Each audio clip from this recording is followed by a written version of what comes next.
Right, we are in a BMW 2016 330e. That's not been fully charged, unfortunately. Petrol electric. Oh, this one has a 2-litre turbo. I think it's a twin scroll turbo.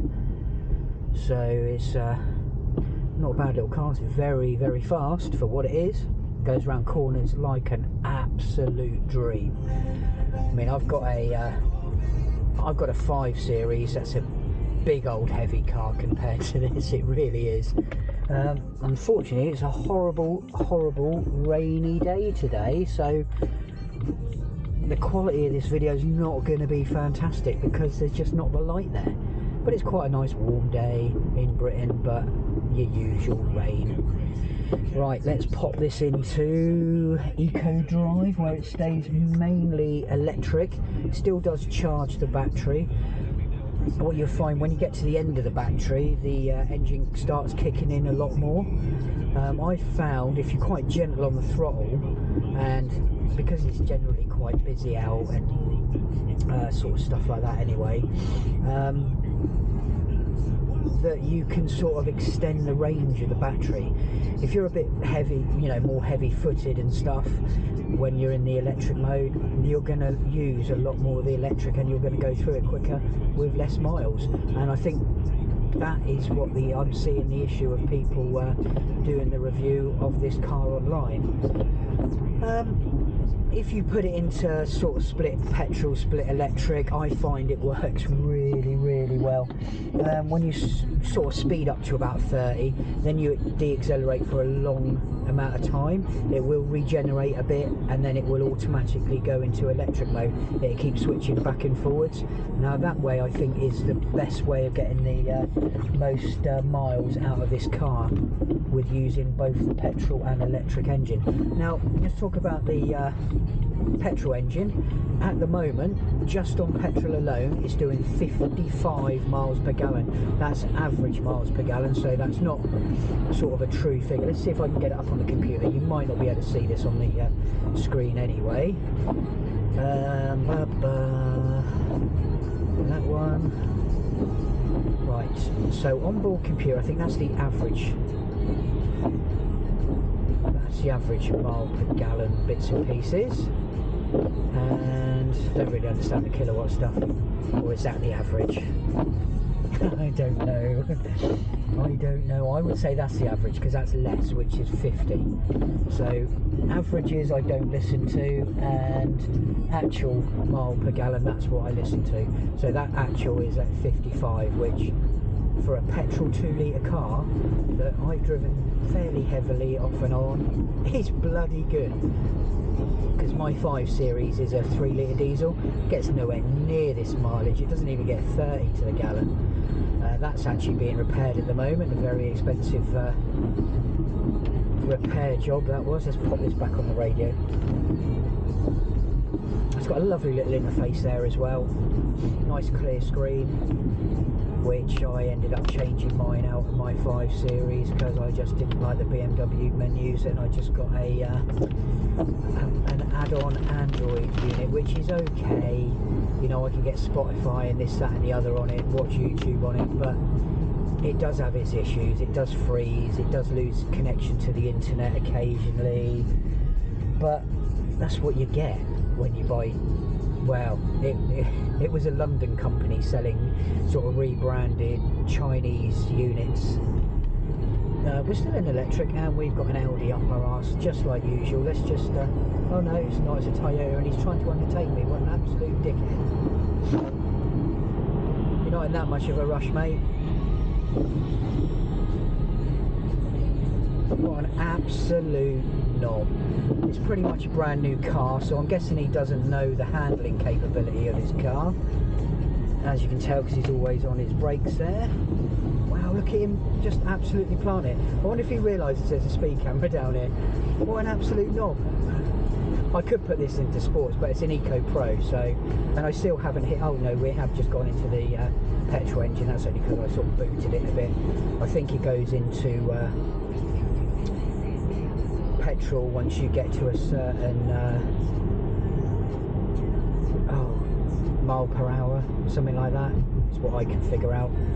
Although I think we might have just lost a lot of the power from the battery. Maybe it just needs charging. It's not been charged. It was charged last night, but it had a good 8-mile trek. So a lot of people are saying they're only getting 10 miles out of this car on just electric. I think I've probably had quite a bit more than that, maybe 20 miles. Let's just leave that. Right, I am a vapor, I do apologise for that. And here we go around the corner. I hope it clears up, because I thought it was meant to be a nice day today. It's a bit of a bummer. It was meant to be a nice day yesterday as well, but it was pretty much raining. But, well, we'll see. Let's carry on having a bit of a drive.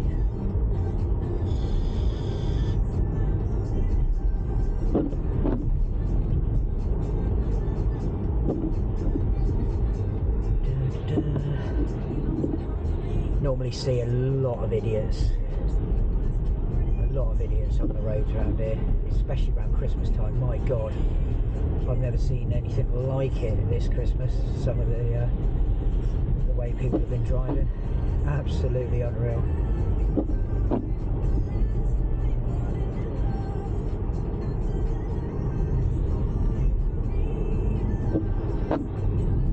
Well, I must say as well, this car, his engine hasn't heated up yet, and inside the climate is lovely. So at a guess, it's an electric heater, and the electric heater works absolutely fantastically, flawlessly. It's almost hot as soon as you get in the car. It is a delight. I'm after a Tesla Model S, hopefully a P85D is what I would really love to have, but we'll see. We will see. My dream car is a Lexus LC500. I absolutely adore those cars. They're like a mini LFA, which isn't made anymore, and it's impossible to get hold of it. A car that I'll probably never ever see or never be able to afford in my life. But I think the LC500 is a good sort of substitute. It's not overly expensive. It's reasonably fast. It's a GT car, so, and the absolute design of it, inside and out, absolutely groundbreaking. Looks just like a spaceship. It's well beyond its times, which I have found a lot of Lexuses now, the styling and stuff have started to be a bit more ahead of their times, which is good. There's nothing wrong with that. Oh, I've got the radio on, haven't I? So that's going to be quite loud on the video, I expect, because action cameras and all sorts of cameras just pick up radio, even if it's in its quiet setting. Even though I turned it down, you'll probably still be able to hear it quite loudly now.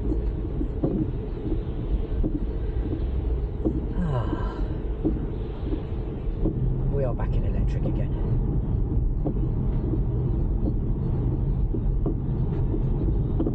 It's been in electric for ages. It was just in that petrol mode for a little bit while I tried to stop that idiot from undertaking me till I got to the speed limit. I just went into petrol again there, so I'm guessing the battery is going to start getting a bit low. Let's have a quick look, see if it does tell me. It doesn't really tell you much down there.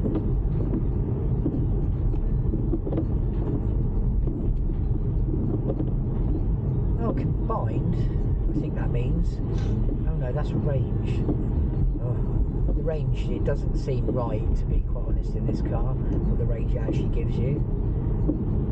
Because if you can do 50 miles per gallon, and this car is whatever gallons it's. Yeah, I'm not getting it. I don't think that's right. It doesn't seem to add up right to me.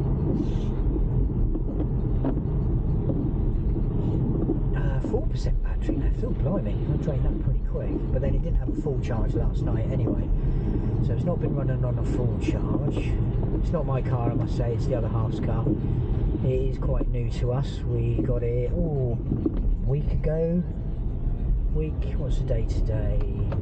Not about a week and a bit ago, I guess. Just before Crimbo. And I'm only driving it, although I like to drive it. It's a really easy car to drive. It handles absolutely brilliant. Oh, this is the M Sport variant. So if you get anything that's like a 335 or a 340, what they do now, because it's like an M340, that's what they call them now, M335. They don't just call it a 335 M Sport. They've decided to put the M badge in front of it to make it sound a bit more punchy, but you can't get those in electric modes. This is sort of the highest version. I think it's the only version, to be quite honest. I've seen the 5 Series one, which the new shape, or whatever shape it is actually in, is a very ugly car. It's not nice looking at all. It leans more towards what Lexus, the old style sort of Lexus boxy vehicles, rather than my 5 Series, which is an F10, which I think they got quite a nice, it's quite a nice shape, that car. It looks, they look very similar to, they just look like a big 4 or 3 Series, and they pulled it off well, because it doesn't feel a big car. Alright, when you drive it, you can feel the weight a lot more than you can in this car, I will admit that. Before I didn't think you could, but that was probably only because I was driving a big heavy X5 before that, so I was probably used to that. All in all, nearly at the destination I'm going to, so I'm going to be turning the camera off shortly. Oh, damn lights. And it's not just these need new wipers. I don't like these wipers, they make too much noise. They're the type that have got a big rubbery bit that flicks over every time it goes a different way, and it makes quite a bit of noise. It's got everything on it. It's got LED lights, actually LED main headlights, LED lights all around. It's not got active steering lights, which my 5 Series has, but it does have keyless entry, so that's really cool, because I used to have that on my Lexus, and I'm pretty sure that comes as standard on Lexuses, and absolutely love that feature, and it works really well in this car. Doesn't have a head-up display, doesn't have soft closed doors. My 5 Series doesn't have head-up display, does have soft closed doors. Now, soft closed doors, they're shit. I'm sorry, but they're crap. They just, you shut them, if you don't shut them properly, they pull them in. If you do shut them properly, they sort of semi-open them and then shut them again. So I see them being absolutely pointless. No need for them at all. If they're soft, like on a Rolls Royce, where they sort of go shh in, or like on a nice quality kitchen, where you push them and they soft close in like that, fair enough. But on a BMW doing that, it looks crap. Because a lot of people that I've had in the car have shut the door, and then it's done its thing, and they've thought that the door hasn't shut properly, so they've reopened the door, and then I've had to explain to them what the car's doing, and they go, oh right, and they're not really impressed. I would have much preferred a head-up display. So when the car was new, it wasn't spec'd with a head-up display, although I must say this has got sport seats in, and they're really comfortable. In my 5 Series, I've got the luxury whatever seats they are, which are over £1,000 per seat, which move every single which way you could ever imagine them to move. The actual back folds halfway up the seat if you want it to. Still got a lumbar, it's still got the side supports that come up around you, that pump up, which these do as well. Has full memory seats, just really good. But not something I would spec. I probably would spec these seats because they're very comfortable. They hold you in really well. They actually hold you in better than in my 5 Series. Anyway, that's going to be the end of this video. I'll probably do a short video for on my way back. I'm just going to turn you off. Thank you very much for watching.